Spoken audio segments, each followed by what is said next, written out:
Hi hello అందరికీ welcome to Telangana పిల్ల YouTube blogs. అందరూ ఎట్లున్నారు? మంచిగా ఉన్నారా? ఈరోజు మనం బీరకాయ కర్రీ ఎలా చేసుకుందామో చూద్దాం. మన స్టైల్లో బీరకాయ కర్రీ.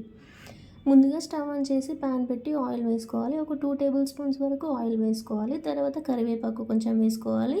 ఆవాలు ఇంకా జీలకర్ర వేసుకోవాలి. సన్నగా పచ్చిమిర్చి అనేది ఇలా వీడియోలో చూస్తున్న విధంగా కట్ చేసుకొని వేసుకోవాలి. తర్వాత ఆనియన్స్ అనేవి చిన్నగా ఇలా కట్ చేసుకొని వేసుకోవాలి.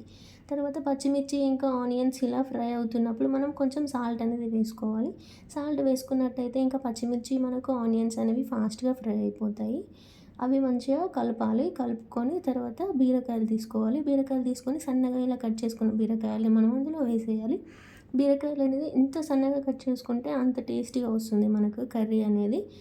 మంచిగా ఉడుకుతుంది కూడా. ఆ తర్వాత కొంచెం పసుపు వేసుకోవాలి. పసుపు వేసుకొని ఇలా వీడియోలో చూపిస్తున్న విధంగా మొత్తం కలిపేసుకోవాలి. మనకు బీరకాయలకి మొత్తం పసుపు అనేది పట్టాలి అండ్ ఉప్పు కూడా పట్టాలి. సో మంచిగా నీట్గా కలుపుకోవాలి. ఇలా కలుపుకొని మూత పెట్టేసేయాలి. ఒక 5 మినిట్స్ మూత పెట్టి మంచిగా ఉడకనివ్వాలి. ఉడకనిచ్చిన తర్వాత ముందుగా మనం సాల్ట్ వేసుకున్నాం కదా, అది సరిపోదు కదా.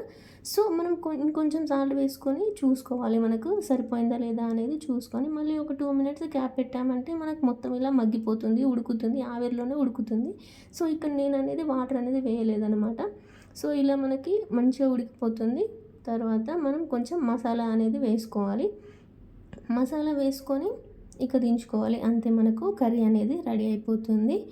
వాటర్ వేయకుండా ఇలా డ్రైగా మంచిగా అందులోనే ఉప్పు వేసి మంచిగా క్యాప్ పెట్టి ఉడకనిస్తే కర్రీ అనేది చాలా బాగుంటుంది. బీరకాయ కర్రీ ఇక్కడ నేను కారం వేయలేదు, ఓన్లీ పచ్చిమిర్చితోనే వండాను కదా, సో చాలా టేస్టీగా ఉంటుంది.